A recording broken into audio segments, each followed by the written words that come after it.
Pretty much the only good thing that comes out of a narcissistically abusive relationship is you get really good at unapologetically putting up strong boundaries, and you now have the knowledge to never get into these relationships again. You are no doubt a very empathic person, maybe even a people pleaser to get into a narcissistically abusive relationship to begin with. And that's a good thing when you're with a healthy person who appreciates that, and an awful thing when you're with a toxic person who wants to take advantage of you constantly. Putting up boundaries against a toxic person is literally your only defense. To be able to unapologetically say no. Nope, don't want to do it. Not gonna sit here and take that. Oh, you want to call me names? Nope. Oh, you want to cheat on me and still stay with me? Nuh-uh, not happening. The word no needs to be your best friend as you're trying to emotionally distance yourself from the narcissist and set boundaries, because they are never going to let you go.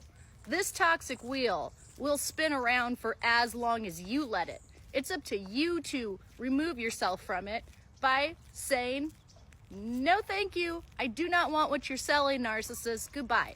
So coaching clients will ask me, how do I put up a boundary when I feel so guilty telling them no? Well, you have to remember that this is a master manipulator who has been ruling you with guilt since you met. You wouldn't have been able to even get into a relationship with them unless guilt trips and gaslighting and dog whistling and all these other manipulation tactics weren't very, very efficient on you. And so if you get to the point where you say, this relationship is not healthy for me, it's not good for my long-term health and happiness, it is emotionally killing me, I need to get out of this, but I don't know how. If you're at that point, you're going to have to push through the guilt that you're feeling and understand that this is a person who is using this emotion against you, because narcissists can't feel guilt, and that makes it a superpower for them when they are trying to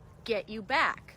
This is not somebody who has your best interest in mind. You are in a chess game with them, and you need to navigate it with that in mind. It's you versus them.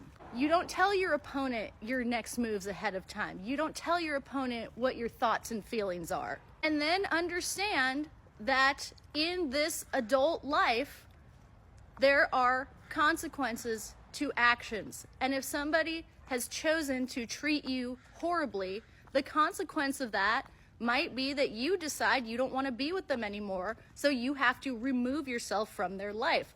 That's not mean, that's not cruel, that is setting a boundary so that you preserve your time and energy, which are your two most important resources.